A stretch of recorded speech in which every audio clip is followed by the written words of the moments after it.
अब हम लोग बेटा प्रैक्टिकल प्रॉब्लम नंबर 4 देखते हैं। सो क्या दिया हुआ है, from the following details prepare BRS as on 31 दिसंबर 2018।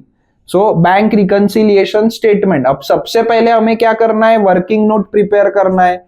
पेज नंबर 301 पे आपको ये दिया हुआ है। सो क्या देखा है हमने, कैश बुक में क्या होता है, डेबिट में रिसीट, क्रेडिट में पेमेंट। इसी का अपोजिट पासबुक में होगा, डेबिट में पेमेंट, क्रेडिट में रिसीट। फिर कैश बुक में डेबिट में डिपॉजिट, क्रेडिट में विड्रॉवल या ओवरड्राफ्ट।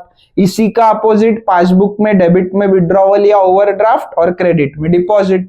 फिर कैश बुक में फेवरेबल है डेबिट में, अनफेवरेबल है क्रेडिट में, और पासबुक में अनफेवरेबल डेबिट में, इसी का अपोजिट, और फेवरेबल क्रेडिट में।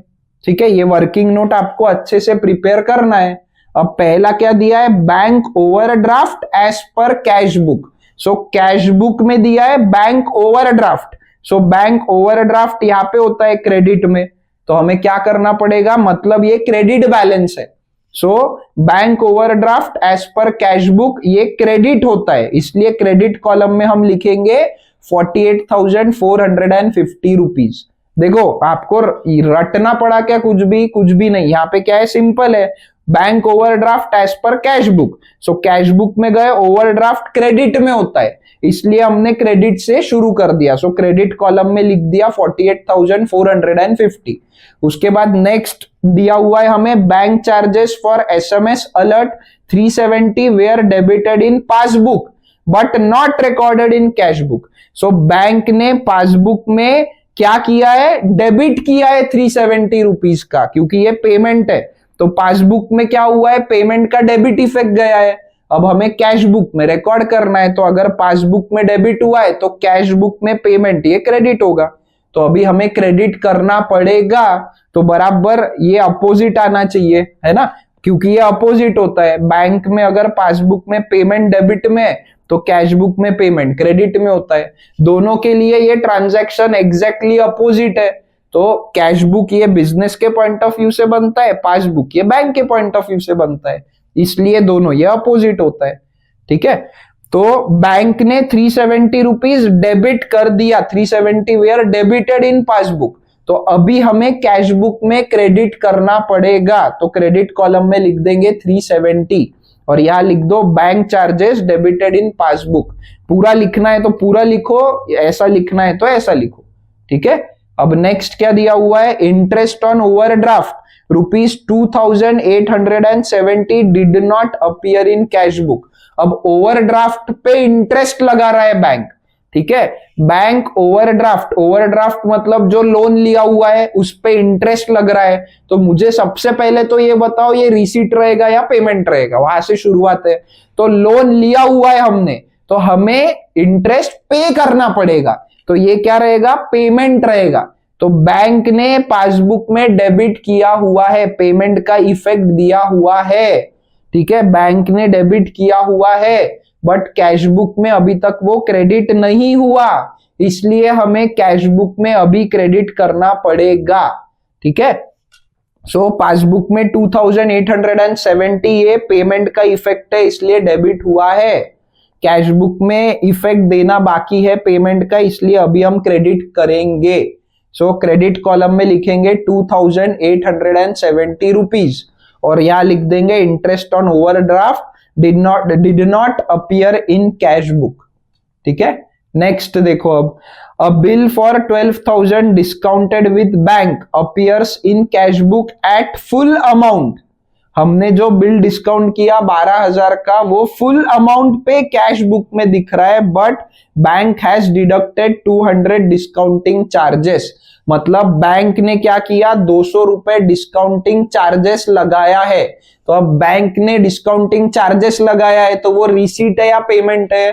बैंक ने अगर कोई चार्जेस लगाया तो वो क्या है, पेमेंट है ना बॉस, कैश बुक के लिए, है ना, पेमेंट है ना। तो बैंक ने पासबुक में पेमेंट का इफेक्ट मतलब डेबिट इफेक्ट देके रखा है, लेकिन हमने अभी तक उसको क्रेडिट इफेक्ट नहीं दिया है कैश बुक में, तो हमें अभी क्रेडिट इफेक्ट देना पड़ेगा। ठीक है, सो बैंक ने पासबुक में 200 रुपए डेबिट करके रखा है, हमें अभी कैश बुक में क्रेडिट करना पड़ेगा। तो क्रेडिट कॉलम में लिख देंगे 200। Bank has deducted 200 for discounting charges. Bank ने पेमेंट का इफेक्ट दिया है बट हमने कैश बुक में नहीं दिया, इसलिए हम लोग ये क्रेडिट में लिख रहे हैं। ठीक है, नेक्स्ट देखो, अब cheques issued but not presented for payment before 31 दिसंबर अमाउंटेड टू 32,300। हमने चेक इशू किया मतलब पेमेंट का इफेक्ट दिया, तो हमने सप्लायर को चेक इशू किया, बैंक से लेके चेक सप्लायर को इशू कर दिया, तो पेमेंट का इफेक्ट कैश बुक में तो हो गया है। तो कैश बुक में पेमेंट का इफेक्ट होता है क्रेडिट में। ठीक है, तो हमने तो बैंक को क्रेडिट कर दिया है, लेकिन पासबुक में अभी तक उसका इफेक्ट नहीं गया है।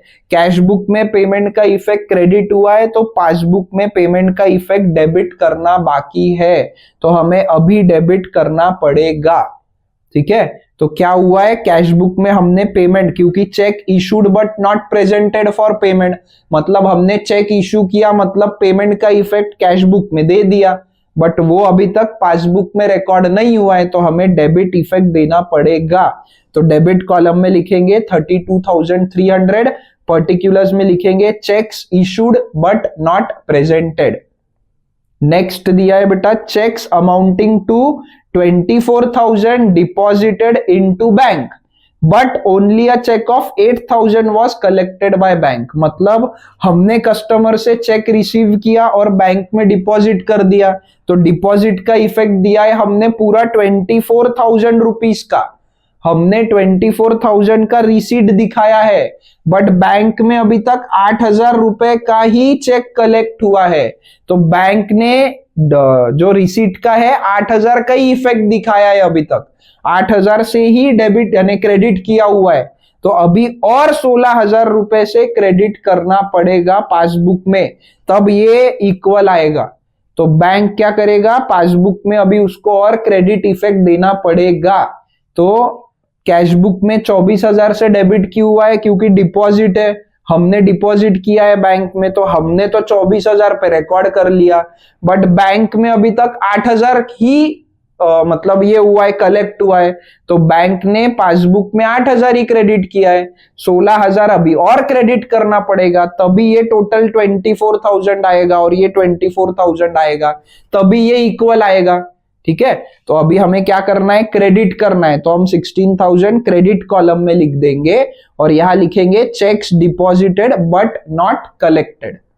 ठीक है, नेक्स्ट देखो, अब paid stationery bill ₹11,300 by debit card, it was not recorded in cash book. मतलब पासबुक में रिकॉर्ड हो गया है, अभी यहाँ पे स्टेशनरी का बिल का पेमेंट किया है, तो हमने मतलब बैंक ने हमारे बिहाफ पे स्टेशनरी का पेमेंट कर दिया डेबिट कार्ड से, मतलब बैंक से पेमेंट हो गया है, तो पासबुक में डेबिट हो गया है, पेमेंट का इफेक्ट हो गया, बट ये अभी तक कैश बुक में रिकॉर्ड नहीं हुआ है, तो अब रिकॉर्ड कर दो बॉस।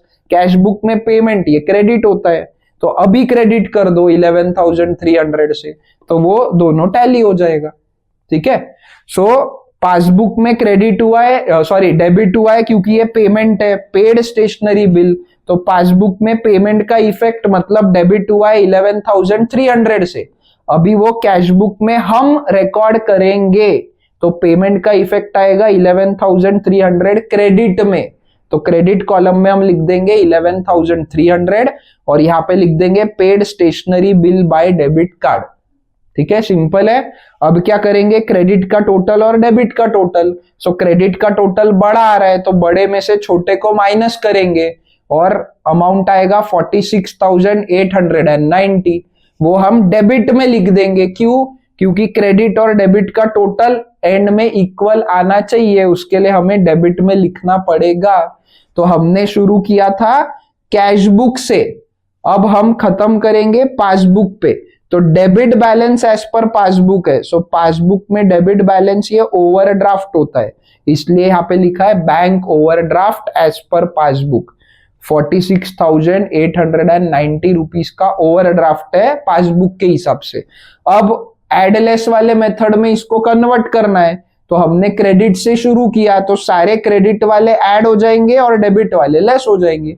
सो ये पहला क्रेडिट है तो ऐड, ये क्रेडिट है तो ऐड, ये क्रेडिट है तो ऐड। अब ये डेबिट है तो क्रेडिट में डेबिट लेस हो जाएगा, फिर से क्रेडिट है 2 तो ये भी ऐड हो जाएगा, ये भी ऐड हो जाएगा, और ये तो अपना आंसर ही है। तो ये डेबिट क्रेडिट से सॉल्व करके ऐड लेस में हमने कन्वर्ट कर दिया, एकदम ही सिंपल है।